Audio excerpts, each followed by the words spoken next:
tune-up game pa lamang pero mainit na agad ang bakbakan, lalo na nila Paulo Havillonar and Raymond Almasan. So tune-up game ng Meralco at Titan. At bago nga yan, import ng Meralco, kanilang pinangalanan ang matindi pa rito, mas malaki pa ito sa kanilang unang naging tipo na si Ismael Romero. Dahil 7'0" ang taas lang naman ito. So Marvin Jones ang pangalan nito. Kaya naman wag na nga nating patagalin pa, tara at atin ang talakayin agad ito. So dito tayo sa naganap na tune-up game ng dalawang magkatunggaling Titan Ultra laban sa Meralco. So sa naganap na tune-up game na ito, may mga bagong pangalan ang tila nagpakitang gilas sa magkabilang koponang ito. Kaya na lamang sa Titan Ultra talagang nagpasikat ang mga pangalang bago like King Caralipio and Paulo Havillonar. At sa kabilang koponan naman laking tulong nitong rookie veteran na si Jason Brickman, especially ang kanyang pagiging gwardya gamit ang malulupit niyang assist sa koponang ito. Bagamat hindi naman nagkakalaro hanggang dulo ang naging larong ito, ito'y patunay lamang na kahit tune-up game pa lamang ito, sila ay mga seryoso. Speaking of seryoso, ito ang nangyari din kila Paulo Havillonar and Raymond Almasan.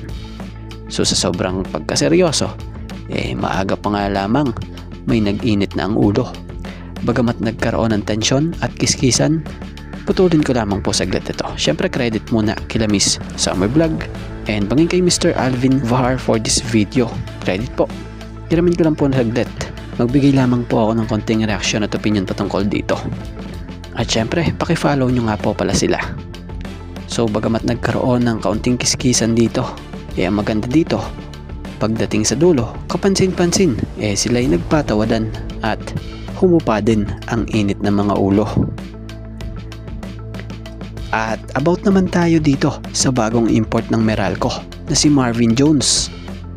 So matatanda ang una ng napabalitang import sana na ninanais ng Meralco Bolts yung Ismael Romero. Kaya lang nang dahil pa nga po sa hindi pa natatapos na tong issue, umaksyon na ang Meralco para kumuha ng bagong import ilang araw bago ang umpisa ng pinakabagong season ng komperensya ng PBA na ito, kung saan hinugot ng Meralco Bolts ang 7-footer import na si Marvin Jones. Sa mga hindi familiar kay Marvin Jones, ito'y big man na kayang maglaro, mapawing man yan or sentro ng team. Kasalukuyang 32-year-old. Kagandahan sa 7-footer import na ito, umikot ang magandang karir nito sa paglalaro sa Europa. Sa totoo lang, last year lang natulungan nito mapag-champion ang team ng PAOK Thessaloniki sa liga sa Europa. So doon pa lamang makikita mo na din or makikita na din na sanay na siya at champion experience siya. So panigurado sanay ito sa mga nakaka-pressure na mga laro or dikdikang laro na siyang inaasahang makakatulong ng malaki para sa tinatarget na kampyonato din ng Meralco. So bagamat maaga pa para sabihin ang kampyonato, pero ang maganda rito yung experience nga na daladala nito. Siya nga po pala, two-way player ang 7-footer player na ito at kabilang sa specialty ng laro nito ay ang pagiging mahusay rin nitong rim protector. Pero kung gusto nyo malaman kung gaano kahusay naman ang opensa nito, ito na, kayo na ang humatol. At ang tanong ko sa inyo, ano ang masasabi nyo?